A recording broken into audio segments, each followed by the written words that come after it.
What up, what up? Welcome back to the channel. I'm Mo.J. We are locked in. This is episode 8 of Snowfall, Betrayal. Now, we know a little bit about this, and oh man, we've been leading up to one of the most exciting episodes that I think of the season. But before we get into all that, we got to do the YouTube stuff. Shout out to the notification gang. If you're new to the channel, you want to be a part of this, hit the subscribe button, turn on your notification bell so you get something every time I upload. Hit the like button. We on that road to 5,000 subscribers. Thank y'all for helping me grow. But it's episode 8. Now, if you've seen my sneak peeks, we know Khadijah and them, they know a little bit about the article. We know that there's a CIA agent. We know Manboy is trying to take Franklin's spot. We know that Franklin and them, they trying to get the projects back up. They trying to start moving stuff out to Arkansas. We got a lot of things on our hands, but I'm not going to hold y'all up. Let's jump into it. This is episode 8, Betrayal, Snowfall. All right, to start the episode off, we got Reed way down in the jungle deep. Because if you remember, he went on the run after he tortured the guy that stole his $14 million out of his bank account. So now he's out in the woods and he ran to a little village. It looks like this is maybe where they were, cooking up that good. But he's out here and then all of a sudden out of nowhere, bow! He gets knocked out, man. We don't know who it is, but somebody knocks him out. The news article is out now. So we know the CIA is bringing in dope. And we know that Franklin Saint is pretty much dealing it because it's coming from Alton Williams. Hey, it's coming from his dad because he done told everything. So now everybody's up in arms. But in the back room, you had Manboy, Scully, and Khadijah. And they're all sitting there. And Manboy's the one that's actually breaking it down. Like, see? The CIA agent is who Franklin is getting it from. Now, we get rid of Franklin, insert us, we good for life. Now, I told you, I'm always going to look out for you, Khadijah, because something happened with Khadijah. She went to a foster care, and Manboy said, whatever that guy did to you, whatever her foster father did, I made sure he got what was coming to him. And I'm going to kill Leon, and I'm going to kill Franklin, and I'm going to make sure our family is straight from here on out. But that's just a bad idea, because if you remove Franklin, once they find out the CIA agent, they see that it's Teddy, you take the top of the organization out, everything else is just going to crumble. But Manboy has a plan. I'm going to be the plug. Forget all that. Now, I'd be lying to you if I didn't tell you things got heated between Franklin and the crew. Now, they in there.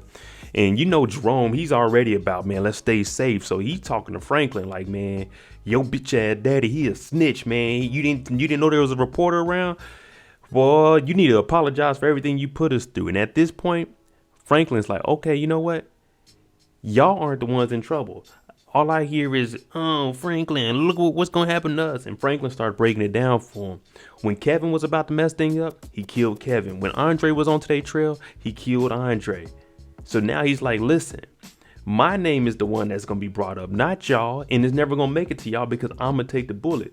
So stop all that complaining. Let me fix this situation like I fixed every other situation. And Jerome is sitting there like, okay, nephew done grew some balls. But you can kind of tell him, you can see that he's like, man, I don't know about this. But Franklin is serious. Like, man, everything that's going on, I'll fix it. And if y'all don't have any kind of excuse or anything to implement to make the situation better, don't say nothing. Oh yeah, and Peaches, let's go. You rolling with me, dog. I need some security.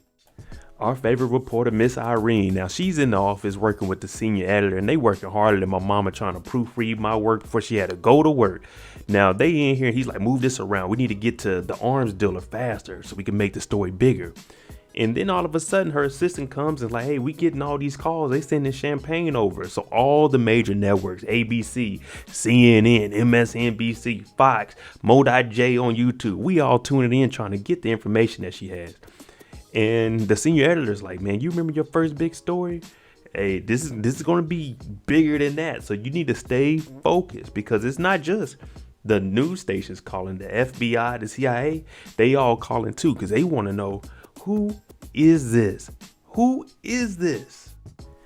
Now, Miss Irene got a phone call from Mr. X. When she goes over there on the phone, it sounds similar to Franklin, but I'm not going to allege it's anybody. It's just Mr. X. But he says, hey, you told the story, but you didn't tell the whole story. So Mr. X called her and he's trying to get the story out. So it won't fall back on the CIA and it can just be a myth. Tis. Miss Tanasha, I told y'all weeks ago, she's laying up with Franklin trying to figure out what's going on because she's working with Manboy. And what Manboy is trying to do is figure out, how can I get the plug from Franklin? So that's why she was asking so many questions about Reed, about, hey, why was that guy in such a hurry? What was he coming to the bar for? Now, Manboy told her, look, you don't need to be worried about Franklin. You need to be worried about me. And she's like, look, as long as I'm good and my brother's good, you won't do nothing to it. I'll get you the plug. But Manboy's like, look, if you got by the end of the week, if you ain't got me the plug, oh, you ain't got no information, it's over for you and your brother. So now Tanasha, she's gonna have to go back with Franklin, Mr. X, and try to figure things out, because hey, the week is going by quick. Teddy wakes up, he tied up in the jungle, because this is where he's supposed to bring the guns at. He trying to find where the guns is at. But when he wakes up tied up, there's a girl sitting there. She doesn't speak any English, so he's talking to her like, how'd you survive? You're the only one? And out of nowhere, this little girl jumps up, got a knife in her boot, runs over and puts the knife to his neck. And he's like, wait a minute, I'm here to see Elena. She's my contact. Oh, trying to tell her he's CIA. We don't know what the CIA is out here in the jungle. They don't fly out here. But Teddy got saved because Elena, that's his contact. And I guess Elena's somebody important because the girl took her. Unfortunately, Elena is dead. So she throws Teddy down next to him. He's looking, and the little girl, well, I won't even say little, but the lady, she says, if you were here to help us, this was all caused by you. Pretty much saying, man, y'all ain't had them guns down here. We ain't had nothing. We was out here throwing rocks, and they up here shooting it up. We lost because of you, man. And Teddy's like, damn, I know. My bad, y'all. Now, I know a lot of people don't like Gustavo, but Gustavo, he held it down, man. Also, he did his thing. Teddy's boss came in, is like, hey, man, you heard anything from our guy? Because Teddy's been gone. And Gustavo's like, nah, I ain't heard nothing from him. So he tries to go up into Teddy's office to try to get some paperwork because he's talking about I'm going to save him, which is really, he going to try to go in there and clear up anything that he got to cover his name because you his boss and you really authorized Teddy to go bring in drugs, sell guns. This is going to come down on you too. So Gustavo, he's reading the newspaper and it shows that the CIA agent in the South Central kingpin. And Gustavo tells his boss like, hey, I don't work for you and you're not going in this office if he ain't give you a key. Put the gun on the table. And his boss was like, all right, man. And he just got up out of there. But Gustavo held it down. He ain't let him up there. Now, Mr. X, my bad, Mr. X. They meet up with Irene and she orders a Jameson neat and he talks to her and he's like, I can't believe you're trying to lock up people you don't even know. And she was like, if I wanted to, I would have mentioned your name. But she couldn't because Alton didn't, he said don't do that. But she's sitting there talking and it's like, okay, here's your chance to tell your side of the story. And Franklin, while it's recording, he outsmarts her and he's like, look, this ain't about me. This is about you. And anyone doing this kind of story, if it is the CIA or the FBI, they're going to be coming for you and trying to stop this story. So then she's like, okay, well, that doesn't really bother me. And then Franklin brings up, oh, it's going to be Henry, her husband, her ex-husband, or her daughter that's going to get hurt. She's like, are you threatening my kids and my family? And Franklin's like, nah, I ain't got nothing to do with that. But if the CIA and the FBI, they want you, then that's what they're going to do. They're going to come for your family. They ain't going to come for you. So I ain't got nothing to do with it. And then Franklin pulls out some money, pays for the drink, and then he hits the stop button on the recorder. So she has this recorder, but he knows she's not going to do nothing with it because she knows if he's connected enough with the CIA agent, then they are going to try to stop that story. It's as simple as that. Franklin 1, Irene -1. Snitch alert. Oh, snitching Alton comes in the house. He sneaks in the back door like, oh man. Cissy turns around and she's like, what are you doing here? You don't need to be here. He's like, man, I just need to talk to you. She's like, I gave you the opportunity and you went and talked to Irene, our favorite reporter. And he's like, man, look, I got 2 fake passports. We can get out of here first thing in the morning. And Cissy's like, man, Franklin's never going to trust you, bro. You done snitched on him and now you trying to evacuate? Like, you trying to evacuate America? Come on, man, with these fake passports. He talking about, man, we can leave the drugs alone. We can start our second life. no, man, it ain't gonna happen like that. We in too deep now. But he's like, man, I'm out of here. But if you want to go, just leave a message at the shelter. It'll get to me. So Alton, he trying to leave the country. He's like, the hell with that. I told y'all may not like Gustavo, but he held it down. So once the boss left, Gustavo went up there and he cleared out all the paperwork, and he even went in the safe. He had to get rid of everything because Gustavo don't want his name tied to it, and he don't want this guy to mess up anything that they got going on, because at this point, this is all Gustavo got left. Jerome ain't playing around no more, and he's pretty much like, look, we owe it to Fatback's family. I got to go down to projects. I got to get things straight. And Auntie Louie, she trying to talk him out of it, talking about we got a bounty on her head. Scully's going to be waiting for us to go down there. But Jerome is like, at this point, this is all I got. You lied to me. Franklin got us in this mess. So why would I be scared to go outside when there's trouble around us and danger around us at all times already? So Jerome is sticking to it. Like, the only people I can trust is those kids down in the project. So I'm going to go down there and make sure Fatback's family's good, because he got locked up in the end because of all this nonsense that we in. Auntie Louie starting fires. Franklin got us in all of this. So that's how all these bodies going to lead back to Franklin. But Jerome said, man, I'm out of this. I'm going to the funeral. Teddy's out there by a campfire with the girl. They eating the little scraps and drinking the water that they got. And he's trying to tell her there's another camp about 80 kilometers north, so about 45 miles. And he talking about, you're going to have to walk that by yourself because I got to report what went on here. And she's like, wait, you going back to America? And he's like, nah, I'm going down to Costa Rica. But she knew he wasn't about to go with her. So he pulls out a wad of money. It's like, take it. After everything you've been through, y'all been slaughtered. I told you, they came in, they were getting rid of everybody. So he gives her a wad of money. And if you know anything about South America and Central America, a dollar goes a long way. And it looked like he probably gave her about, if I had to say, it's hundreds, maybe 5 bands. So you know she about to be living it up. But he tells her, I'm leaving before dawn. So hey, you need to figure out what you're gonna do, but go buy your new life. Now Tanasha, sneaky Tanasha, she in the office with Franklin, and he's like, man, I'm stressing out. And what she's trying to do is get close, get very, very close. So she's like, man, if you need anything done while you're gone, let me know, I'll do it. You don't have to do this by yourself. I can help you out. And Franklin's like, you're helping me out just by being here. So she starts kissing on him, and she's like, yeah, you don't need to do this by yourself. So in her head, she's thinking, man, we about to be like Tasha and Ghost. We about to be power couple out here. But Franklin's looking at her like she kissed him. He's like, nah, I'm good. And he gives her the little, you know what I'm saying, a little handshake. Like, hey, fam, keep it back a little bit. I think he's on to something. Teddy wakes up. He looks around. He doesn't see the girl. The fire is out. He walks over there. Got the KC hat on. I like when I see KC stuff because, man, we a small city in the middle of the map. But he walks over there and he looks. He turns around, picks up his bag and walk off. She took that bread. You know she wasn't about to be out here broke. Man, the hell with that. All that money, it really is a new life. She balling status now. Cissy is getting ready to go meet up with Mr. Davis because if you remember, he had them on 2 new properties. But when she's getting ready to leave, it's a knock at the door. She opens it up, and there's some man. He's like, hey, how's it going? Actually, he's not going to be available today. So, you know what I'm saying? I'm here to represent him. She's like, oh, okay, why not? And then he hands her a package and says, this is to you. And it's all the money they donated.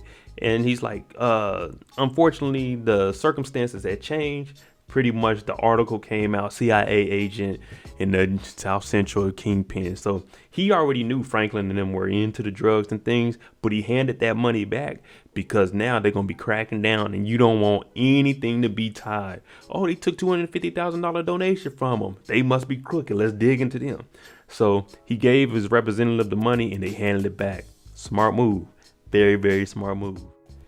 Now, things are starting to look up for Miss Irene. Now, she goes in there, the senior editor and one of the chief of staff guys is in there, and they're talking about, hey, we can't release this article because if we release this next article, we're going to be outing a CIA agent. Meaning if we give up his name, people are going to know his identity. Whether it's his real or his alias, this will be getting a federal agent killed. Even if he's doing wrong or bad, it's still going to look bad overall because it's a U.S. government agent. So in comes the top guy. He comes in with the lawyer for the company and people from the Pentagon. They're about to be cracking down on Irene in this story about a CIA agent because we don't need any more of this out. Just like Franklin said, the government they will quiet you down. It's funeral day. Everybody that showed up, you know what I'm saying? Everybody but Auntie Louie, but everybody else is here. We got to show respect to Fatback and his family. Everybody got their Sunday finest on. Even look at Peaches. Got that Thule on him, but he got the suit on. He clean. But guess who pulls up? Khadijah and her two Goonies, Salt and Pepper.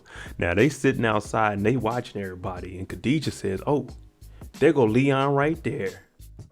And guess who decided to show up? Auntie Louie. So Jerome, he's happy. And she's like, well, if you had to be here, then I have to be here too. Because she's trying to show Jerome that, hey, man, we're together. We're a partnership. And I'm rocking with you, you know. I love you. So I'm going to do what you want to do. Finally. But Khadijah and them had different plans. So they pull up on the block. I'm talking skirt.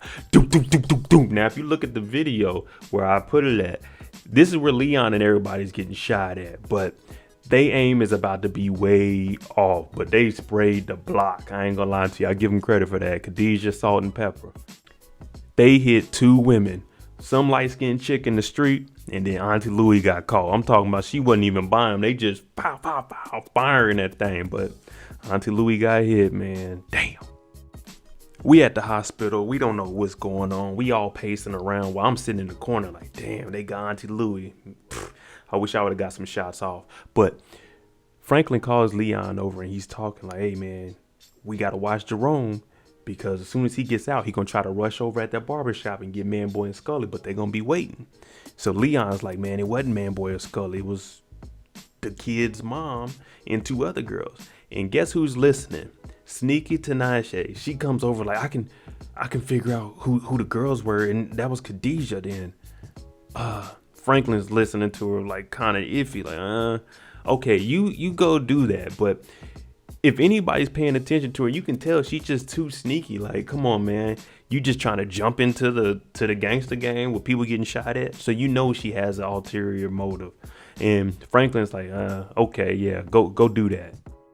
Y'all remember when our favorite reporter Irene, she was up to, oh, I could do anything. I'm going to bring this stuff down. But she goes to the house and she's talking to Henry, talking about, hey, look, I'm going to have to go off the grid for a while and just lay low. I don't know how long. And Henry's like, do you hear yourself? Why are you still chasing this article and this story if your own newspaper isn't even going to help? Like, they're trying to shut it down and you keep fighting for it. And she's just saying, this is what I love, but I can't come stay with you. He volunteered. She pretty much got a bounty on her head from the U.S. government. He volunteered like, hey, you can come stay with me to get you off the grid. But even she knows this is too big. So she's saying, I'm not going to bring this to you or on our daughter. So I'm just not going to go. So then she starts getting a little sad and she's been packing stuff into boxes, talking about over all these years, you think I have something.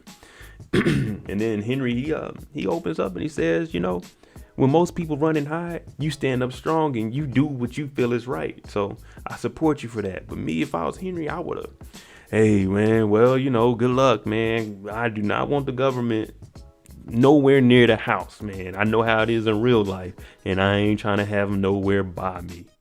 Now, Sneaky T's ass, she over here, she calling Manboy like, hey, man, Khadijah, she shot up a funeral, and I was there. Manboy's like, did she get anybody? She was like, I was almost hit. And he's like, did she get anybody? Because he's not worried about her, because he's already told Tanasha, I'm going to kill you and your brother if you can't get this information. But she's like, oh, y'all hit Auntie Louie. And even Manboy knew at that moment, he was like, damn, Jerome about to be on a war page. So Tanasha is trying to tell Manboy, you got to tell Khadijah to chill because right now it's about to be crazy as hell because she's shooting up everybody. And Manboy's like, I tried. But damn it, you better figure out how to handle this Franklin situation or I'm on your ass and your brother's ass. And then he tells his assistant, hey, man, call the boys up. We're going to have company tonight. We need them Uzis. Hey, we need some clips. Manboy's, hey, getting ready for war. Teddy finally makes it back and his boss is waiting on him. He tells Teddy, you made it back, but we got a bigger problem on our hand. Pretty much the story, because Teddy's been gone the whole time that the story's been released. While they're still sitting at the hospital, Franklin sits down by Mama Saint and they start having a heart-to-heart. And she tells him that Mr. Davis's representative came over and they returned the money. They're out. It's over, man. No one wants to mess with us, especially after our name is being tied to this article. And Franklin's like, man, they just scared. We can get other investors. But Cissy, she makes a good point. Your name is tied to the biggest drug dealer in South Central and with the CIA doing illegal stuff. Ain't no one gonna mess with it. So what Cissy says is, look, I'm about to leave South Central and I'm gonna go start somewhere fresh and just lay low. The first thing that comes out of Franklin's head is, it's not with Alton, is it? And she's like, nah, I'm not coming in between you two no more. Now, she doesn't want to be with Alton because Alton wasn't real. He went and told behind her back instead of talking to her. And she just doesn't want to be around the nonsense anymore. So she's going to go do her own thing. And Franklin is trying to convince her, give me a couple hours, mama. I can make stuff straight, man. Trust me. I can make things right. But you could tell she's tired of it. She's tired of it because they back at the hospital. Another person shot. Teddy and Franklin had a first meetup since Teddy been gone, and as soon as he gets there, he throws the newspaper talking about, how'd you let this happen? And Franklin's like, man, it was my dad, man. He figured it out, but I thought I could trust him. And now Teddy's like, all right, we gotta stop this reporter. And I got a few people on it because remember they had people from the Pentagon coming in and talking about it. So they're trying to, nip it in the bud early before it goes mainstream. But he's telling Franklin, you got to keep your dad quiet, man. And as far as Irene, you met up with her? And Franklin's trying to convince him, like, man, I had to do what I had to do. You were gone, man. And it wasn't nothing I could do, but she's tough. So Franklin's like, man, when all this is over, man, I just want to be done with it and don't want to talk to you again. And Teddy said, look, man, I told you I'm going to be there for you. So just trust me, but we got to keep your daddy quiet and we got to figure out what we're going to do about Irene. And Teddy tells him the most valuable thing. At this point, you can't trust anyone. Because at the end of the day, when them sentences start coming down, them football numbers, everybody's looking out for their self. He did this, she did that, he did this. Everybody's going to be telling when them books come down and you about to go do some jail time, 20, 30 years. Oh, yeah, everybody telling. You think Alton told that Irene? Alton telling everything. Turns out Auntie Louie, she's all right. Jerome's like, hey, when I get back, hey, we riding on these fools. Now they start talking, Franklin and Leon, and then Sneaky T, she comes over and she starts giving information. Oh, it's the two girls that were Khadijah, Diamond and Dallas. They used to be dancers, but they hustlers now. And Leon's like, oh, okay, I never heard of them. Franklin's like, nah, I ain't never heard of them either. But then she starts giving a little more information. I also heard that Manboy's like becoming obsessed with getting your plug and stuff. And if you make a deal with him to give him the plug, he might be able to talk Khadijah down and get her off your head. So Franklin's like, okay, cool, we'll see what we can do. But he's thinking, wait, how do you know all this information from just leaving the hospital maybe 30 minutes ago? Come on now, niggas ain't in the street just talking like that. Then Leon tells him, if we give Manboy the plug, can we really trust him? And you remember what Teddy just told him, don't trust anybody. And Franklin's brain starting to think, maybe I can't trust anything she's saying because she's trying to set me up. I can't trust anything. But he tells Leon, hey, I'll be back. Make sure Jerome does not leave here. Franklin got something on his mind, y'all. Franklin is about to put this plan in action. Peaches, go get the car. He goes over there and talks to Sneaky T, like, tell Manboy, I'll make the deal. You go to the house, page him. Let him know that, hey, I'm going to make this deal and then you page me when it's done. I'm going to go handle some stuff. But Franklin got something else on his mind. I wake up in the morning, I got murder on my mind. That boy Franklin is a smart dude. Smart. Jerome's in there. Louie's laying in the hospital bed. She just laying there, man. She's not conscious. She's asleep. And Jerome, he crying. He hurt. The woman he loves, they had their ups and downs, but the woman he loves is sitting in the hospital bed, shot up. And you know he's trying to go get whoever did this. Manboy, Scully, Khadijah, it don't matter. Diamond, Dallas, it don't matter. He on their ass. Jerome is not going to play around with this. Now, everybody was talking last week, oh, Auntie Louie, she might be the one that ends up dead, but Teddy and Gustavo had other plans. They showed up to our favorite reporter, Irene's house. And you know how Teddy is. He always injected somebody talking about, hey, you may think you're doing the right thing, but you're not. You may wake up today, but tomorrow you won't. And he goes ahead and inject that in Irene, and you just see the leg just stop kicking. Damn, Teddy a bad man. I told y'all, Jerome ain't gonna take this lightly. So he walking down the hall, Leon and some other dude out there. And Leon, he's like, hey man, whatever you trying to do, Jerome, what you trying to do? And Jerome's like, I'm trying to go to the projects, get the straps, and go head hunting niggas. Mean taking everybody's head off. He's gonna go to the barbershop, and any and everybody in there, they getting shot up. And Leon tries to tell him, hey, Franklin said we need to chill right here. And then Jerome, I told y'all, he doesn't need to be protected by anybody. He tells Leon straight up, fuck Franklin. Let's go. Jerome's a man on a mission. Sneaky T made it back to the house, called up Manboy. Hey, he's gonna give you the plug. You just gotta stalk Khadijah and make it look real and just give it time. But he said he'll give you the plug, but you gotta promise me that my brother's gonna be safe and I'm gonna get my other half of the money. And Manboy's like, I got you, I promise. And she says, all right. Jerome and them been talking trash, they gonna pull up on you. And Manboy is like, well, they funeral, and hangs up. She sits down in the chair. Whew, it's all over. But guess who's in the house? Franklin and Peaches with that Thule on him with the silencer. And Franklin looks T in her eyes and asks her, how long you been playing me? See, she tried to outsmart Franklin, and Franklin had a plan. Don't trust anybody from here on out. So hey, Sneaky T, it's time to go. All right, there you go. That's episode 8, man. I knew it was going to be a crazy episode. Let me know what you think. Do you think Auntie Louie is going to leave and go into Arkansas? Or do you think Sissy's going to leave with Alton? Let me know what y'all think below. But that's episode 8. It was a good one. Oh, my goodness. If you like the content on the channel, hit the subscribe button. Definitely give me a like. We're on the road to 5,000 subscribers. I'm Mo.J. Thanks for watching. I'm out. Jimmy on the beat, boy.